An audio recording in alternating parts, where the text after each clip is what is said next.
Nandito tayo para ituro ko sa inyo kung paano i-set up, complete setup po ng ano na inverter natin na 4.2 kilowatt. So yun po. Advisable po to sa mga 4.2 kilowatt guys. So i-set up po natin, ito po yung manual niya guys. So yun po. Tara guys, samahan niyo ako i-set up natin.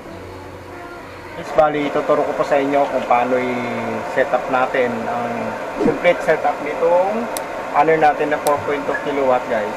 So based din dito sa manual natin, so may mga default siya guys, so makikita nyo default setting. So ibig sabihin ng default setting guys, ito yung mga nakatalaga sa dating setup ng na inverter natin. Ngayon babaguhin natin to guys, mga yan.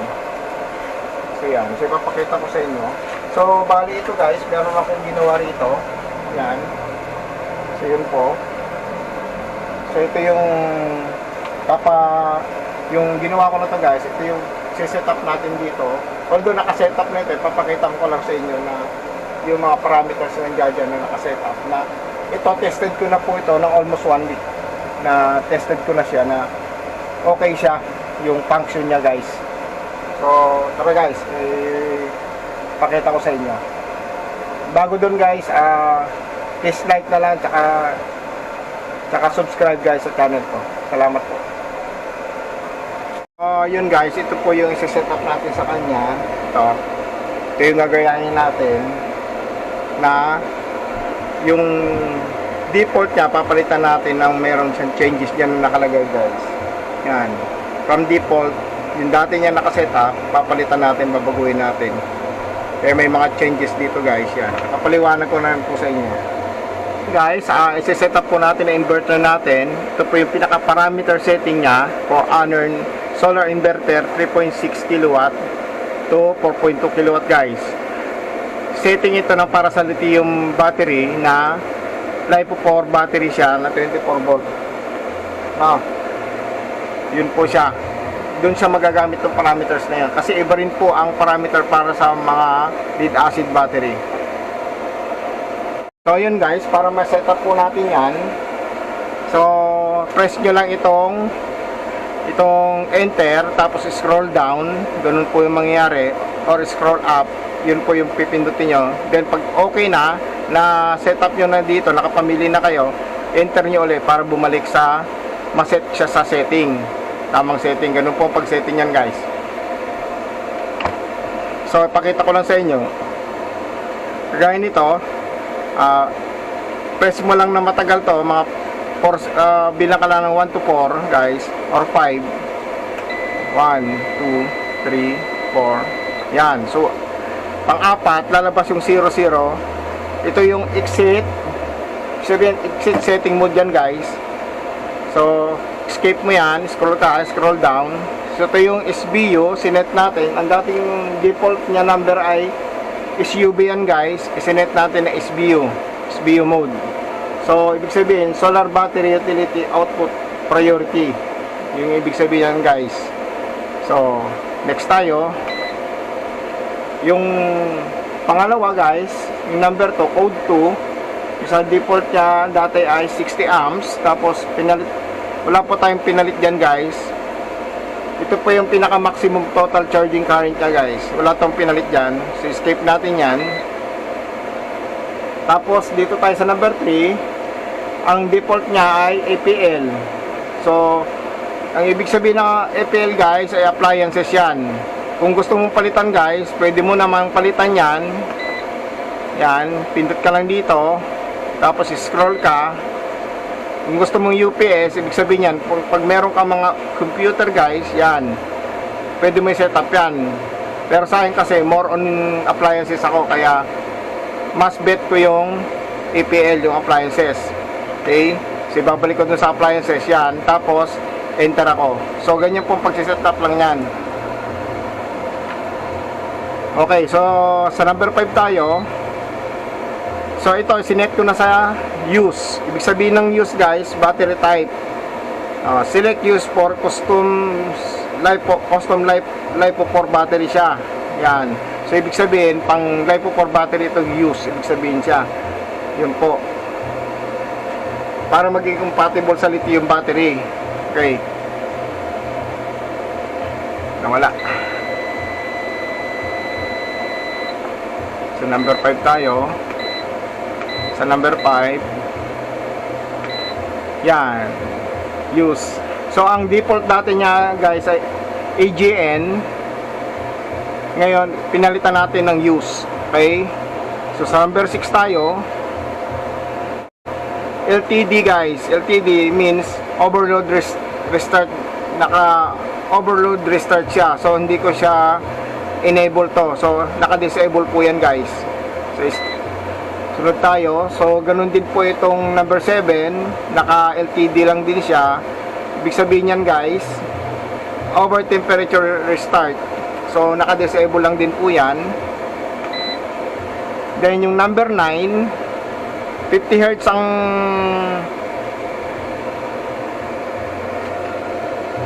so itong 50 Hz ang ano niya. So since ang ano kasi ng Philippines guys is 60 Hz. Okay, so palitan natin yan. Yan, gawin natin 60. Yan, 60 Hz, no? Tapos enter uli. Yan, ganyan po siya, no? Output frequency 60 Hz. Standard for Philippines po to. Ito yung pinaka-standard kasi ng Philippines. So next tayo. Since 60 Hz kasi siya, so meron kasi 230 volt na naka-default yung ano natin, yung setup nito dati. So hindi natin pinalitan yan. 230 volts ang default talaga niya guys. Output voltage. So next tayo. So number 11, code 11. So 30 amps. Ginawa, ito yung 30 amps dati. Ginawa natin, yung default niya 30 amps. Pinalitan natin ng 10 amps lang siya. Maximum utility grid charging current. So yun po. So next natin, yung number 12, nawala siya. Punta tayo sa number 12.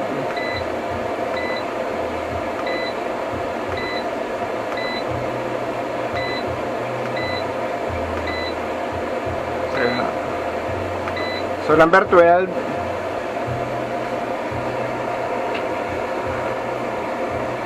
so sa number 12 guys, naka 23 volts tayo. 23 volts yan. 23.0 volt yan guys.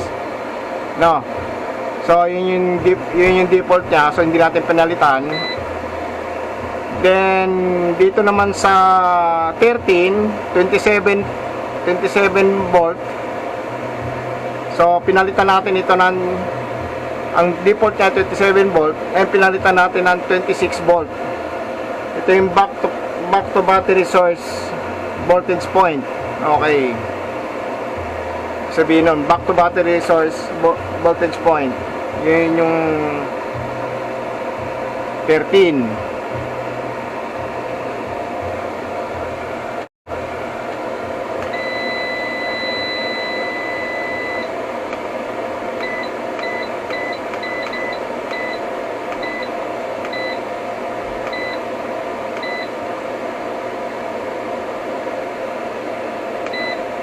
Okay, dito naman sa 16 guys, code 16, ang default niya dati ay SNU.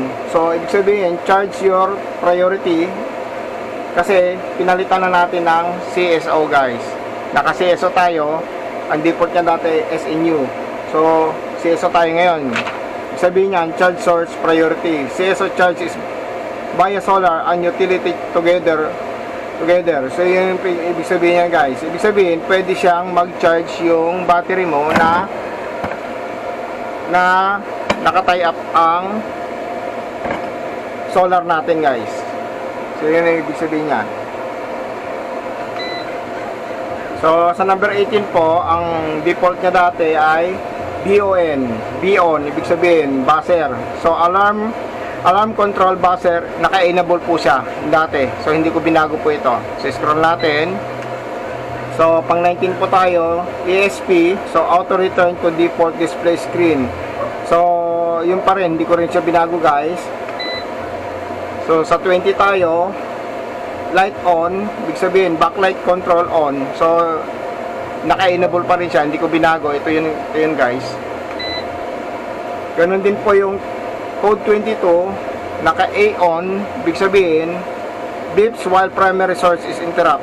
So, yun na pa rin default na guys, hindi ko binago.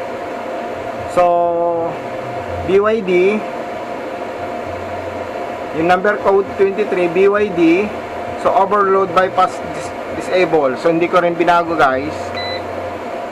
Ganin dun yung code 25, FEN, record fault code enable. So, enable. So, hindi ko rin binago ito guys. Yung code ng 26 guys, so ang dating default niya ay 28.2 volts. So ginawa kong 28.4 volts guys ito. Okay. Tapos yung code 27, so 27 volts siya guys. Binago ko ito. Yung floating charging voltage guys, binago ko, ginawa kong 26.8 volts. Okay. Tapos yung pang 29 natin guys, so ito yung default niya dati guys ay nakalagay sa 20 volts lang, pero ginawa ko siyang 22 volts. Yan. 22 volts ang ginawa ko sa kanya. So yun po guys. Low DC cut off voltage po siya. Yung ibig sabihin yan.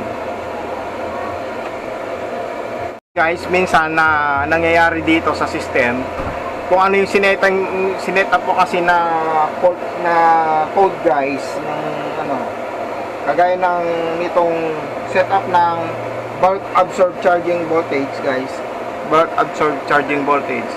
So punta tayo doon sa number 26, code 26. So yun guys, bali papaliwanag ko lang sa inyo itong code ng number 26. So sinet ko po siya ng dating 28.2 volt. Ito yung tawag niya ay bulk absorb charging voltage guys. Yan, bulk absorb charging voltage. So in-adjust ko po ito kasi gawa ng para sa LiPo4 battery specs to eh. Typically yan, so nakalagay sa kanya typically 28.4 volts hanggang 28.8 volts. So nag-set po ako ng 28.4 volt. So yun po ang setting ko sa kanya guys. Yan, so 28.4 volts ang setting ko sa kanya. Bakit ko sinet ng ganun guys? Yun yung tagal para kargahan niya ito. So tignan nyo, naka 27 volts na pero 27.1 volts na yung charging ng battery ko, pero continuous charging pa rin siya kasi hanggang 28.4 yan guys ang cut-off niyan. Tsaka siya bababa uli. Yun yung pinakaano niya guys.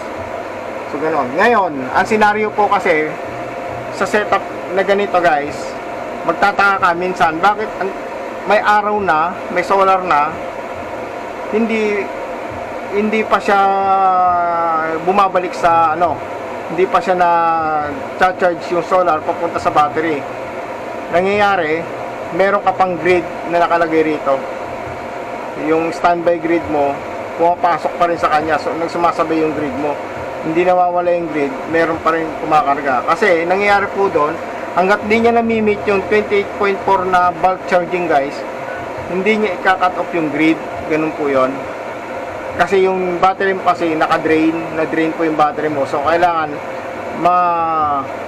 catch niya muna or makuha niya yung setup mo na 28.4 volts para yun po ay mawala yung grid mo rito na kumakarga na additional para dito sa battery. Although nagtutulong na silang dalawa. Sabi, nagtutulong na yung dalawa, bali yung solar mo pupunta na rin dito, kumakarga rin sa battery, sinasabayan ng grid. Ganun po nangyayari. So normal lang po sa kanya yon ang ganun. Kaya sa akin kasi okay naman ako sa setup na ganito, yung CSO yan.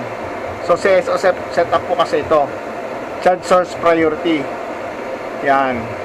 So yung CSO sabihin charge via solar and utility together, ibig sabihin. So yun po ibig sabihin ng CSO,